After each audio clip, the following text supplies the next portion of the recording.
We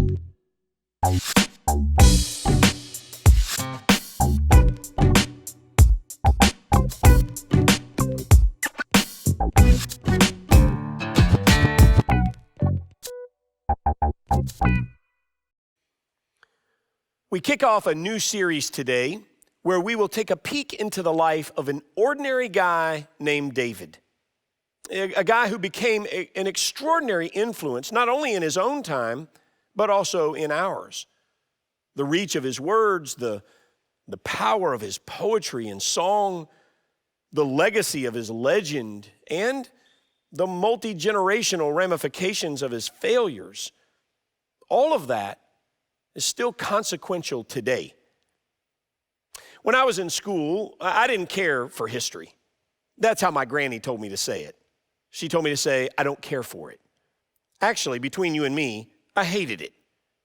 And that's because I didn't grasp the impact of it on me. I thought that looking back was irrelevant. I thought it was a waste of time because whatever happened back there by those people in the past era has no bearing on right here with these people in the present era.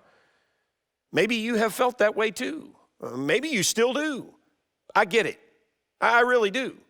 You and I, that we were part of the same motto, something that said something like, always look forward, never look back. How wrong I was.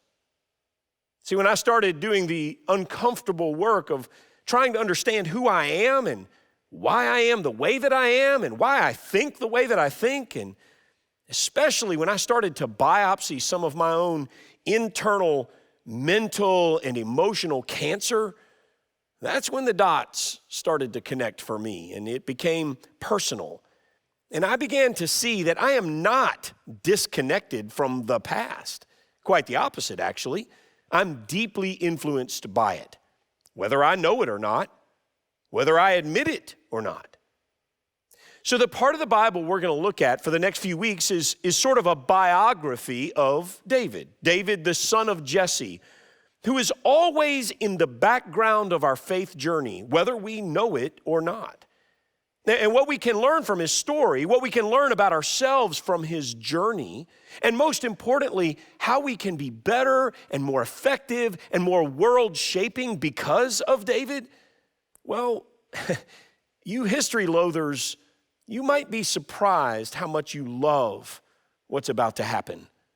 Because what we learn from David's life can change ours for the better. And so I'd like to begin this whole series by asking you to just pause briefly with me and let's pray together. God, we're here today from all kinds of different backgrounds, and some of us think that we know the story in the life of David backwards and forwards. Others of us are being introduced to him maybe for the first time. But you're the God who meets us each exactly where we are. And our prayer today is that you would do just that. Help shape us and guide us to know you better, to understand ourselves better as we unpack the timeless truths that are part of the story of David. Thank you for including him in our Bible. And we give you thanks for that and pray for our time today of learning and drawing close to you in the name of Jesus. Amen. Of our 5 senses, which one would you say you use the most? I mean, I know we all want to engage all 5 of our senses, and we are most effective at analyzing things if we can get all 5 of our senses to agree with each other. But there is one that most people rely on more than all the rest. Do you know which one it is? You don't drive your car with smell. You don't read a book with taste. And by the time you touch it, the danger that you're hoping to avoid, it's already too close. Of course, our most used sense is our sight. And what an amazing tool it is. You probably never thought much about this, but your eyes are one of the most miraculous works of God.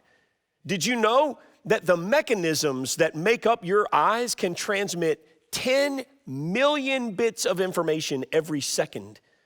Did you know that our eyes use 65% of our brain power, more than any other part of your body?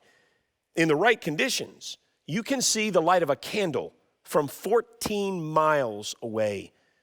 With our eyes, we take in the beauty of creation, we avoid the peril of predators, we produce epic works of art, and we create. But we also evaluate. We assess something's worth and we assign its value based on what it looks like, sometimes to the neglect of the other four senses, often ignoring the voice inside of us telling us that there has to be more to this than what meets our eye. And that's exactly what happened with a prophet named Samuel. Let me give you just a little bit of background before we get into the story of today. Samuel is the active prophet on the scene, and the people of God asked God for a king, and God reluctantly gives them one, and the first king that he gives them, his name is Saul. And Saul does some things okay, but some things are epic failures. And God finally says, you know what? Saul needs to be deposed as king, and I'm going to find somebody else to be king. And he tells Samuel that the next king will be one of Jesse's sons. This man named Jesse, who has a bunch of sons, he tells Samuel, you're going to find the next king from one of Jesse's sons. And that's where we come in today. So the Lord said, take a heifer, he's talking to Samuel now, he says, take a heifer with you and say, I have come to sacrifice to the Lord. And invite Jesse to the sacrifice, and I will show you what to do. You are to anoint for me the one I indicate. Samuel did exactly what the Lord told him to do. And when they arrived, Samuel saw Eliab. And he thought, Eliab's one of the sons, and he thought, surely the Lord's anointed stands here before the Lord. Eliab is the oldest of Jesse's sons. And when Samuel sees him, when he saw Eliab, he sees the next king. 10 million bits of information per second, using 65% of his brain. Samuel saw him, and he processed what he saw, and he analyzed what he saw, and he evaluated what he saw, and he concluded, based on what he saw, that he needed to see nobody else. The absolute outward perfection of Eliab leaves no question in Samuel's mind that the new and soon-to-be appointed king is standing right in front of him. But how did he come to this conclusion? He hadn't had a conversation with Eliab, hadn't interviewed him, talked to him in any way, hadn't heard his voice, greeted him with a kiss, which is the Middle Eastern version of a handshake. He limited his evaluation solely to appearance. And Eliab appears kingly. Now, I don't know exactly what that looks like, but I imagine he's probably tall, probably got good posture, walks with a certain I'm better than the peasants of the world stride. He holds his coffee cup with his pinky outstretched. There's a perpetual frown on his face, as if his senses are so well attuned he can smell the stench of an outhouse 100 miles away. His clothes are perfect and stylish. He probably shops at the latest hip store, and he even has maybe a slightly British accent, because don't all kings have a British accent even if they don't speak English? Never mind. Samuel gawks at his height and his build and the royal way that he carries himself, and he's ready to anoint him right then and there. Let's just get this party started. No more need to see anybody else. The king is clearly in the house. He practically lifts his prophet's staff to anoint Eliab as king, but before he does, Samuel hears a voice. The Lord said to Samuel, do not consider his appearance or his height, for I have rejected him. The Lord does not look at the things people look at. People look at the outward appearance, but the Lord looks at the heart. People look at the outward appearance, but the Lord looks at the heart. Samuel had in his mind a picture of what a king ought to look like. Tall, handsome, good complexion, lots of hair, young, but not too young. And from the way a king figure would carry himself, to the way that he would dress, to his physical features, it was all visual. But it's not just limited to Samuel, is it? I mean, you and I do this too. We don't like to admit it, but we do it. We assess someone's potential and we assume their value based on what they look like. John Barrier walked into his bank one day, his bank which was in the middle of the city, and he just wanted to cash a check for $100. And while he was there, he asked the receptionist to validate his parking ticket, but she refused. Even after he told her that he was a substantial depositor, she still would not stamp his parking ticket, something that would have just cost the bank a few dollars. So the receptionist explained to him that validating a parking ticket was only done by the bank for transactions that involved a deposit. But Mr. Barrier wasn't making a deposit, he was taking out $100. But Barrier felt strongly that the way that he looked is why he got denied. See, he had come from a project where he was physically doing some labor and he was wearing really dirty clothes, and this bothered him. So he called the bank's headquarters, and nobody even called him back. So finally, Barrier started emptying his bank accounts $1 million at a time. If only losing a little business was the total cost of assigning value based on what we see, but unfortunately, the price is much bigger than that. It manifests itself in divisions that we create based on social class and racism, and it segregates us, all because we use our eyes to assign worth and potential, which is what Samuel did. But God told Samuel that Eliab, the one who looked kingly, was not to be the king. God had also told Samuel that the king would come, however, from one of Jesse's sons. So Samuel called the next one.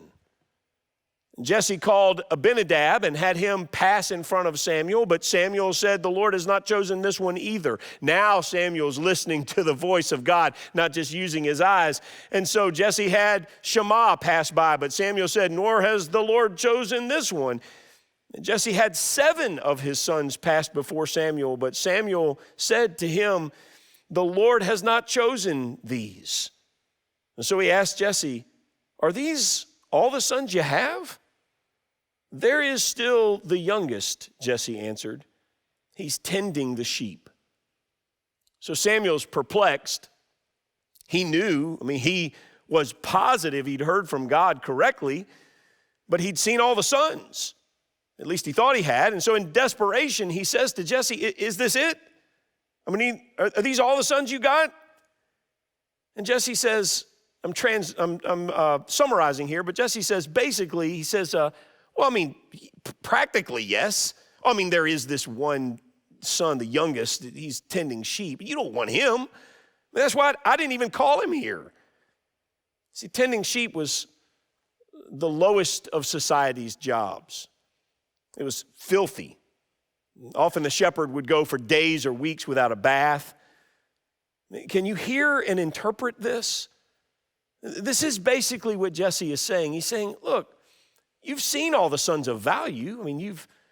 You've seen all the sons of significance. There isn't really anybody else worth seeing. Oh, there's the youngest who does the grunt work and tends the sheep, but you don't want to see him. He's not what you're looking for. I find it telling that Jesse doesn't even call him by name. Maybe it's the natural part of being a human being that we look at and we judge people and we assign them value based on what they look like. And we all like to look good. I get it. Nobody's arguing that we ought to just not care at all. I work out every day, pretty much every day. I do that because it makes me feel better about myself, and part of that is in how I look. And so there's this guy, this trainer at one of the gyms I'm a part of, and I see him frequently. His name is Paul. Paul is not just a trainer, he also works out a lot. He's very fit. And so one day I was in there doing this particular exercise that I really enjoy, and it involves a good bit of weight. And he walks over to me and he says, "Hey, Brian, do you ever consider what it does to my self-esteem when I look at all that weight you work out with?" And I said to him, "Well, Paul, do you ever consider what it does to my self-esteem when I look at all that hair that you have on your head?" See, we all have some physical deficiencies, don't we? I like to say, my motto in working out, by the way, is something like this. When you look like this from the neck up, you do what you can from the neck down. And so we assume, because we do that, because we use our eyes to assess and assign value, we assume that God does that too. That there are certain folks that God doesn't want or doesn't want as much based on how they look, based on their outward appearance. Let's face it. I mean, even Jesse was embarrassed by his youngest son. People look at the outward appearance, but God looks at the heart. And so Samuel said, "Send for him. We will not sit down until he arrives." So Jesse sent for him, and he had him brought in. He was glowing with health and had a fine appearance with handsome features. This right here, by the way, is funny. This is one of the funny parts of the Bible. Most people don't catch it. Let me help you. Now, I want you to check this out. God has already made it crystal clear that he does not care what somebody looks like. The people look at the outward appearance, but God looks at the heart, right? The writer of this part of the Bible, who knew that God looks at the heart and not the outward appearance, he just can't help himself to tell us about the youngest son of Jesse's outward appearance. He tells us he was glowing with health, which means he looked fit. And he had a fine appearance and handsome features. It means that he fit the standard of the day for good looks. You know what I find fascinating about this? The thing that you and I rely on to evaluate the world and assign value to things and people, it's the last of our senses to be developed. You know, a baby can't see well at all. An infant's field of vision is only 8 to 12 inches from their face. It's why we get so close to them to talk to them. In fact, a child can't fully see until many months after they're born. At 2 months, they see between 2,200 and 2,400. Let me show you what that looks like. This is kind of a portrayal of different vision qualities. This is 2,200, this is 2,400. So this is what a young child, this is the best they can see. Or let me show you one more picture of what this looks like. That's 2,200. This is what the small children can see. And the irony is that well before we can see with our eyes, we have to rely on our other senses in order to determine things like angry voices versus gentle ones, or soft touches versus hard ones, the taste and the smell of things. We rely on all those things. Sight is the last sense that we get. And then, for some strange reason, it's the one that we lean on the most. Now, I'm not complaining necessarily. I mean, the world around us is beautiful. My children and grandchildren are beautiful. My wife is beautiful. And seeing all of that really is a gift from God. But where we depart from the intent of the gift is when we use what we see on the outside to evaluate the worth of the inside. So the Lord said to Samuel, "Rise and anoint him. This is the one." And so Samuel took the horn of oil and anointed him in the presence of his brothers. And from that day on, the Spirit of the Lord came powerfully upon David. David was the unlikely king, but only because of the external assignment of his value by everybody around him.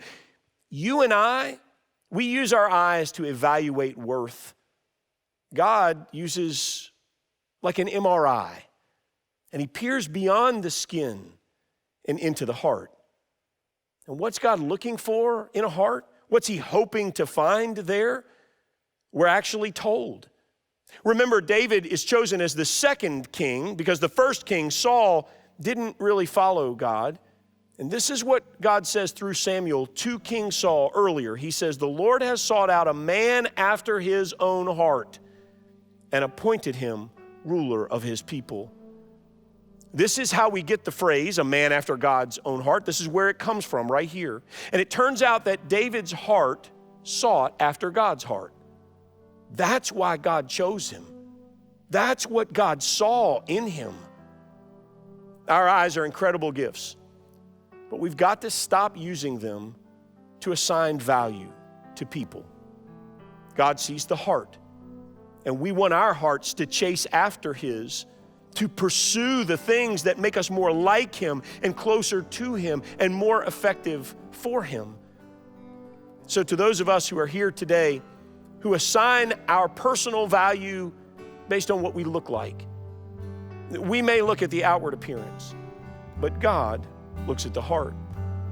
And to those of us who immediately assume that other people are going to act or behave or believe a certain way because of what they look like, their body style, their skin color, or other features, we might think we know based on outward appearance.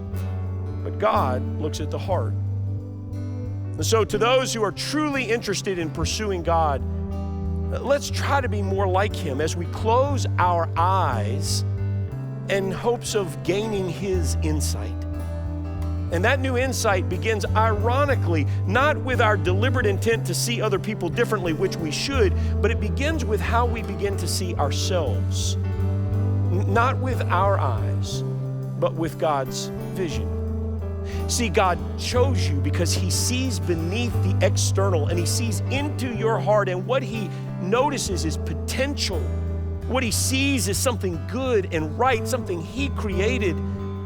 So set aside the way that you see yourself. Go deeper than the reflection in your mirror and catch this truth, not just for everybody else, but for you too. Because people look at the outward appearance, but God looks at the heart. Chosen, not forsaken. I am who you say I am. You are for me, not against me. I am who you say I am. I am chosen, not forsaken. I am who you say I am. You are for me, not against me. I am who you say I am. I am chosen, not forsaken. I am who you say I am. You are for me, not against me. I am who you say I am. Oh, I am who you say I am.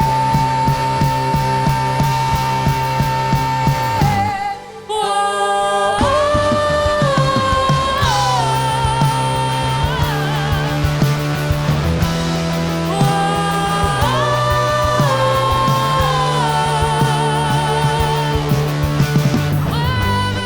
lead me, whatever it costs me,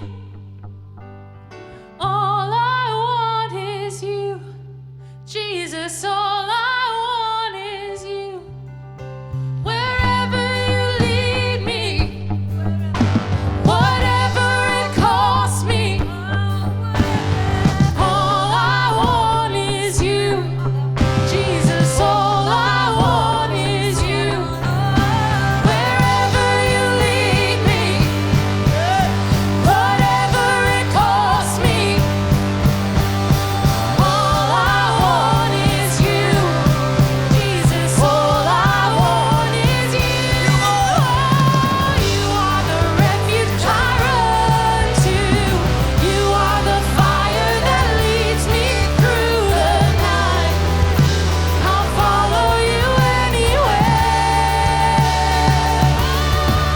There's a million reasons to trust you. Nothing to fear, for you are by my side. Oh, I'll follow you anywhere. Follow you anywhere. Oh, I'll follow you anywhere. Oh, follow you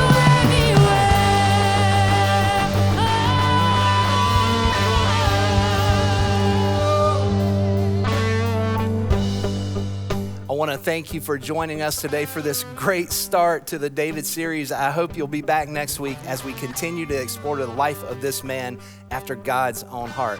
And if you're looking for ways to draw closer to God in your own personal life, be sure to follow us on Facebook or subscribe to our YouTube channel. We'll be sharing some great tips this week on ways that you and your family can connect with God throughout the week. For more details, go to pccwire.net, and we'll see you right back here next week.